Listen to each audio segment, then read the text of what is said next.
तो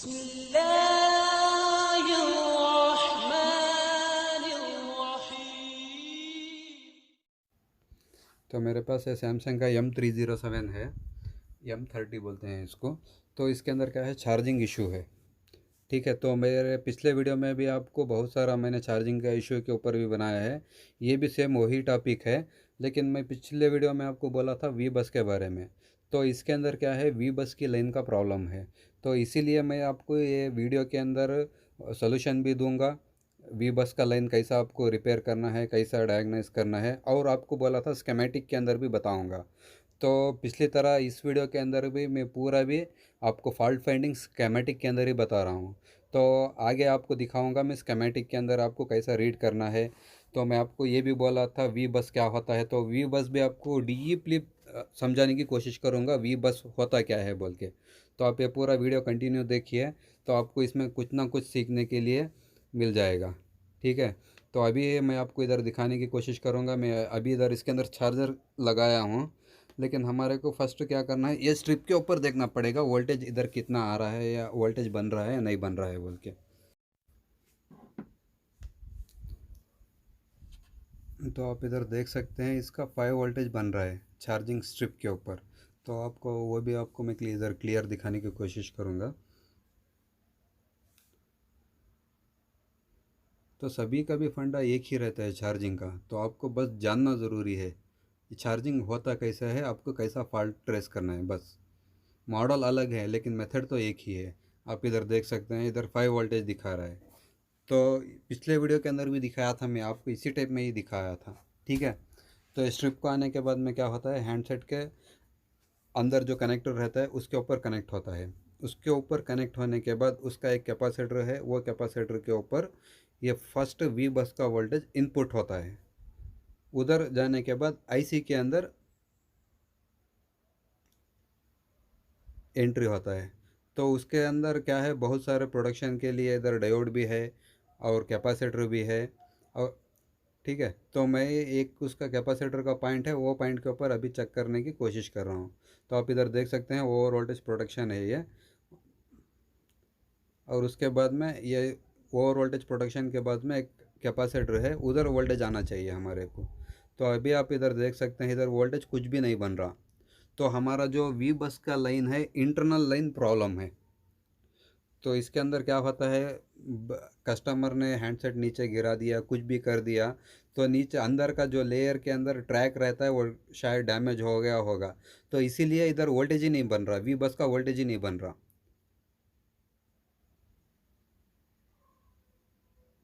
तो अभी मैं ये सिंपल क्या करूँगा, सिंपल मेथड है। ये पॉइंट से एक जंपर कर लेना है इसके अंदर।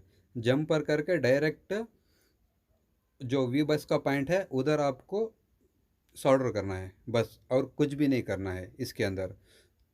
ठीक है,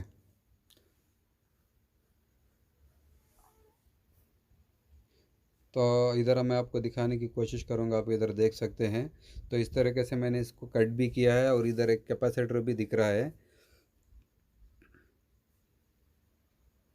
इसके ऊपर आपको जंप वायर करना है बस, और कुछ भी नहीं करना है। ठीक है,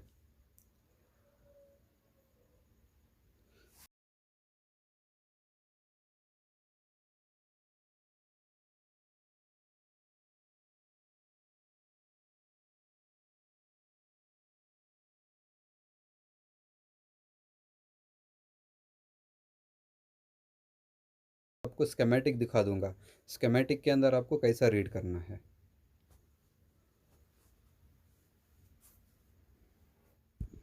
तो मैं आपको पिछले वीडियो में बोल रहा था आपको स्केमेटिक का हर एक टेक्निकल वर्ड जानना है, और उसका काम कैसा करना है उसके बारे में मैं बोल रहा था। अभी मैं आज आपको बोलूँगा वी बस। वी बस क्या है, ये वी बस कैसे काम करता है, तो मैं आज आपको इसके बारे में पूरा डिटेल बताने वाला हूँ वी बस क्या होता है बोल के। तो आप इधर देख सकते हैं ये एक स्केमेटिक है। ठीक है, ओवर वोल्टेज प्रोटेक्शन में का एक स्केमेटिक है। तो आप इधर देख सकते हैं वी बस है ये। और एक जैसे आप चार्जिंग पिन लगाते हैं, चार्जिंग पिन लगाने के बाद में जो स्ट्रिप से होके मेन बोर्ड को इसका वी बस का वोल्टेज आता है। सब मॉडल्स के अंदर 1 3 5 7 2 4 6 7 ये कॉमन होता है। तो उधर से फर्स्ट बोर्ड से स्टार्ट होता है। तो बोर्ड से स्टार्ट होने के बाद वी बस का, तो ये पहला वोल्टेज आप इधर देख सकते हैं, जैसा मैं ड्राइंग करके दिखा रहा हूँ। तो ये किधर जाएगा, आईसी पे जाएगा। उधर कितना जाता है वोल्टेज, 5 वोल्टेज जाता है। तो ये ओवर वोल्टेज प्रोडक्शन है, वो भी आपको मैं डिटेल बोल दूंगा, आईसी कैसा काम करता है क्या है बोल के। तो आपको सबसे पहले इधर एक डायोड दिया है, आपको ये डायोड जानना ज़रूरी है। तो इसके पहले आपको बेसिक कंपोनेंट के बारे में अच्छा नॉलेज होना चाहिए, डायोड क्या काम करता है। तो आपको इधर भी मैं समझाने की कोशिश करूँगा। तो आप इधर देखिए, इसमें मैं जो अभी आपको बोलने वाला हूँ डायोड के बारे में बोल रहा हूँ, ठीक है। जैसे आपका चार्जर से आउटपुट वोल्टेज निकलता है, सैमसंग में क्या है, प्योरली आपको 5 वोल्टेज निकलता है। तो अगर आपका चार्जर ख़राब हो गया, आपने दूसरा डाल दिया, तो उसके अंदर फ्लक्चुएट हुआ कि तो आपको कितना वोल्टेज निकलता है, ऐसा 6 7 निकल सकता है, 8 निकल सकता है, 9 निकल सकता है, 10 निकल सकता है और ज़्यादा भी निकल सकता है, ठीक है। तो ये चार्जर का आउटपुट वोल्टेज है। तो आउटपुट हमारा वोल्टेज किधर जा रहा है, जैसे आप चार्जर लगा दिया, चार्जर लगाने के बाद में फर्स्ट ये वी बस के ऊपर पॉइंट के ऊपर आने के बाद में अब आईसी को जाएगा। तो इधर सबसे पहले क्या है, प्रोडक्शन के लिए एक डायोड लगा है। डायोड का क्या काम करता है, ये प्रोडक्शन में लगा है। समझो आपके चार्जर में 6 वोल्टेज निकला है, तो ये 1 वोल्टेज ग्राउंड कर देता है। तो 1 वोल्टेज ग्राउंड करने के बाद में ये आउटपुट आईसी के लिए 5 वोल्ट आउटपुट देता है, आगे 5 वोल्ट पास करता है, ठीक है। तो आपके चार्जर से 6 वोल्टेज निकल रहा था, ये डायोड ने क्या कर दिया, 1 वोल्टेज ग्राउंड कर दिया। तो उसके बाद मान लो आपके चार्जर के अंदर 7 वोल्टेज निकल रहा है, ठीक है। तो ये डायोड क्या करेगा, आपका 2 वोल्टेज को ग्राउंड कर देगा। ये क्या कर देगा, 2 वोल्टेज को ग्राउंड करके 5 वोल्टेज आपका आईसी के लिए पास करेगा आगे। तो हर एक डायोड का एक वैल्यू रहता है, उसका एक रेजिस्टेंस पावर रहता है। अगर इसका वोल्टेज भी अगर उसको ज़्यादा आ गया तो उस टाइम में क्या होगा, ये डायोड शॉर्ट हो जाता है। अगर आपके चार्जर से आपका 10 वोल्टेज निकल रहा है, तो ये डायोड का 2 वोल्टेज कंट्रोल करने की वैल्यू थी या 3 वोल्टेज कंट्रोल करने की वैल्यू थी। तो ये 2 वोल्टेज या 3 वोल्टेज उतना कंट्रोल करके आगे आपको 5 वोल्टेज दे देगा। लेकिन आपका इधर 10 वोल्टेज निकल रहा है चार्जर से, तो ये उस टाइम में क्या हो जाएगा, ये डायोड शॉर्ट हो जाएगा ये। तो ये डायोड शॉर्ट होने की वजह से क्या हो जाता है, जो भी आपका वी बस का वोल्टेज था वो डायरेक्ट ओवर वोल्टेज प्रोडक्शन पे आ जाता है, ठीक है। तो इसीलिए कंपनी ने क्या कर दिया, इधर एक ओवर वोल्टेज प्रोडक्शन बोल के एक प्रोडक्शन के लिए एक आईसी लगाया है, ताकि आपका जो ये आईसी के बाद में आने वाला आईसी वो डैमेज ना हो सके।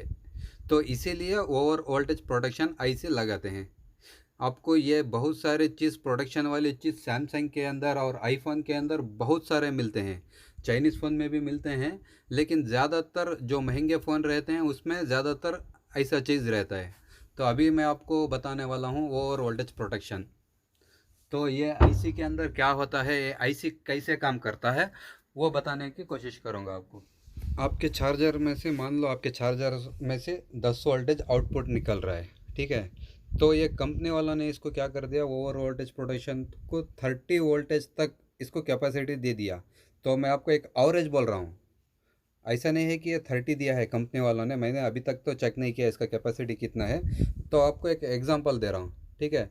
तो इधर आपका 10 वोल्टेज, पहले डायोड क्या कर रहा था, 10 वोल्टेज को कंट्रोल नहीं कर रहा था, वो डायरेक्ट करंट शॉर्ट हो जाने के बाद पास कर दे रहा था।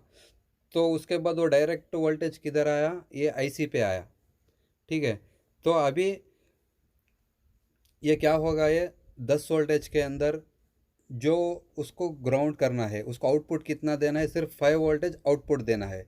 तो ये क्या कर देगा, ये 5 वोल्टेज ग्राउंड कर देगा। ये ग्राउंड करने के बाद ये 5 वोल्टेज उसके आगे पास कर देगा ये। तो इसका काम, डायोड भी यही काम कर रहा था, लेकिन डायोड के अंदर क्या है, उसका एक रेजिस्टेंस पावर था, वो उतना ही कंट्रोल करता है।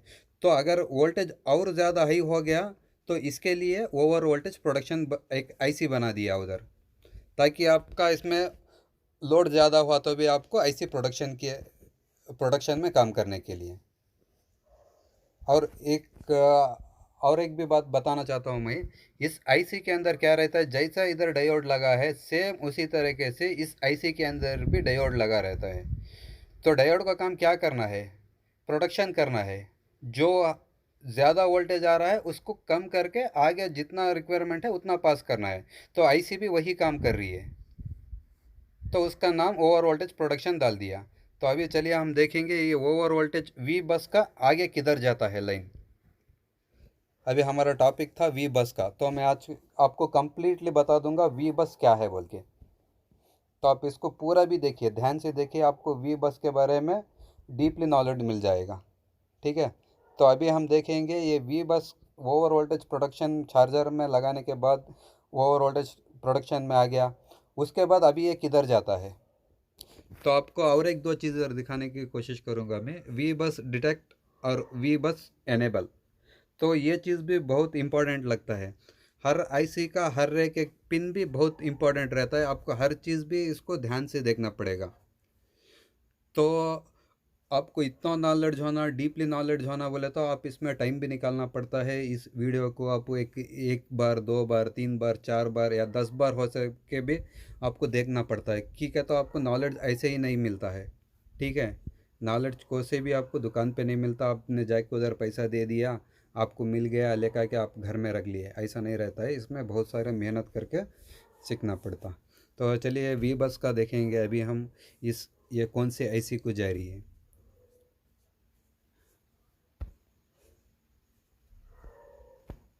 तो स्केमेटिक के अंदर क्या रहता है, एक ही जगह आपको पूरा भी कट एंड क्लियर नहीं देता, ये पार्ट वाइज रहता है। तो आपको हर स्केमेटिक के अंदर इस तरीके से ही मिलता है। कोई किधर की रहता है, किधर की और दूसरा कुछ रहता है। आप इधर देख सकते हैं IFPM IC, तो उधर वी बस का वोल्टेज इस आईसी पे आएगा। ठीक है। तो इसको DC टू DC कन्वर्टर भी बोलते हैं, और यह चार्जिंग आईसी भी है ये।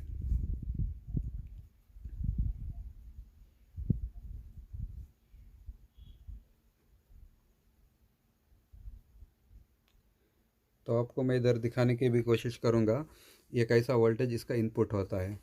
तो आप इधर देखिए, इधर भी लिखा है वी बस OVP, मतलब वो VP से ये इनपुट हो रहा है। किसके लिए हो रहा है, चार्जिंग के लिए हो रहा है। ठीक है। तो आप इधर देख सकते हैं, इधर एक कायल लगा है। तो कायल लगने के बाद ये वोल्टेज किधर जाएगा, आईसी के अंदर जाएगा। ये C12 D12, तो ये दोनों पिन इसका पिन नंबर है। तो आपको इधर भी दिख रहा होगा चार्जिंग इन, तो ये चार्जिंग का इनपुट है। अभी तो ऊपर वी बस था, लेकिन आईसी के अंदर आने के बाद में अभी इसका ऑटोमेटिक इसका नाम चेंज हो गया, चार्जिंग इनपुट हो गया। ठीक है। अभी ये यही चार्जिंग एक आउटपुट देगा, तो हमारे को अभी वो आउटपुट भी देखना पड़ेगा। आउटपुट देने के बाद में उसका नाम अलग हो जाएगा। ठीक है। और मैं आपको बोला था वी बस और वो ईपी एनेबल। तो वी बस डिटेक्ट ये क्या होता है, जैसा आप चार्जिंग कनेक्ट करते हो तो एक आईसी को इन्फॉर्मेशन आना चाहिए, अभी ये फ़ोन के अंदर चार्जिंग पिन लगा है, अभी इसको चार्ज करना है बोल के। तो वो दो सिग्नल इधर आने के बाद ही ये आईसी अपना काम करने का भी स्टार्ट करेगी। तो ये चीज़ भी इसके अंदर क्या रहता है, बहुत ज़रूरी रहता है। ठीक है। तो स्केमेटिक के अंदर हर एक लाइन, हर एक पिन बहुत इंपॉर्टेंट रहता है। आपको सीखना रहा तो आपको हर एक चीज़ भी इसके अंदर देखना पड़ेगा। आपको एक ही दिन में, एक ही वीडियो के अंदर पूरा कंप्लीट नहीं होता है। तो आपको इसके अंदर बहुत सारी मेहनत करो, आप सीख जाएंगे इसके अंदर। तो उसके बाद आपको इधर एक, मैं और एक चीज़ दिखाता हूँ, आप वो भी देखिए, बहुत ध्यान से देखना पड़ेगा। चार्जिंग इन होने के बाद में उसके बाद इधर स्विचिंग होता है। जो आपको LX दिख रहा है उधर क्या होता है, स्विचिंग होता है। तो आप इधर देख सकते हैं, इधर एक कॉयल लगा है और इधर भी वी बैट बोल के लगा है। ठीक है। तो ये वी बैट का लाइन क्या है, ये स्विचिंग होने के बाद में पूरा, तो ये फिर आईसी के अंदर वापस आता है, रिटर्न आता है।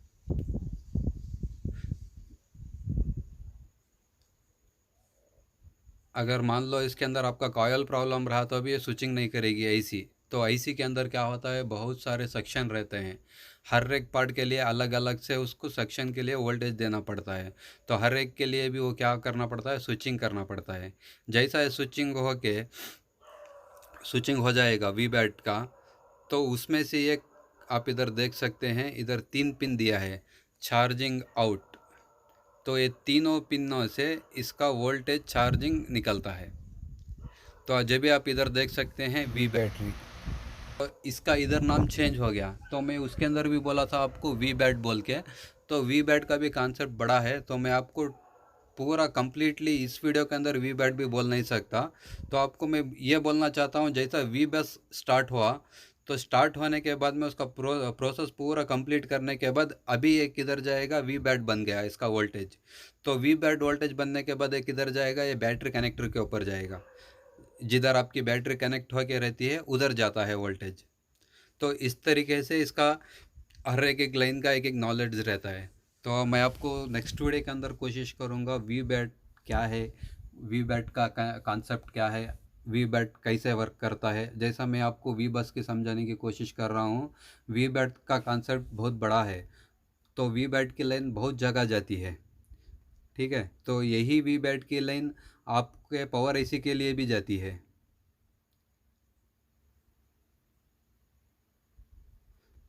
तो आप इधर देख सकते हैं, इधर ये बहुत सारे, इधर राइट साइड में लेफ्ट साइड में इसके पूरे आईसी के नंबर्स दिया है, आईसी का फंक्शन दिया है।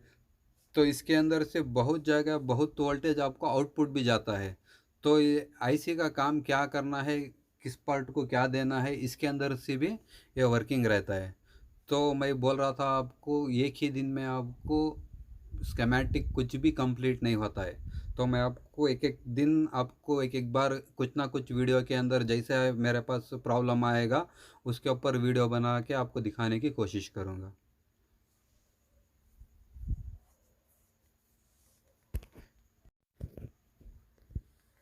तो मैं आपको बोल रहा था, मैं ये स्केमेटिक के अंदर आपको एक ही जगह हर चीज़ नहीं रहती है, तो पार्ट वाइज रहती है। अभी देखो, हमारा वी बस का ओवर वोल्टेज प्रोटेक्शन दूसरी जगह पेज पे था, अभी हमारा पीएमआईसी दूसरी जगह पे है, और कुछ और दूसरी जगह पे रहेगा। ऐसा हर चीज़ अलग अलग पेज पे रहता है। तो हमारा जो वी बस का निकला था, इस पेज से निकला था। वी बस को जो लाइन हमारा स्टार्ट हुआ, वी बस से स्टार्ट हुआ। वी बस से स्टार्ट होने के बाद ख़त्म किधर हुआ, वी बैट पर हुआ। तो इसका ये इतना सारा प्रोसेस है वी बस का, ठीक है।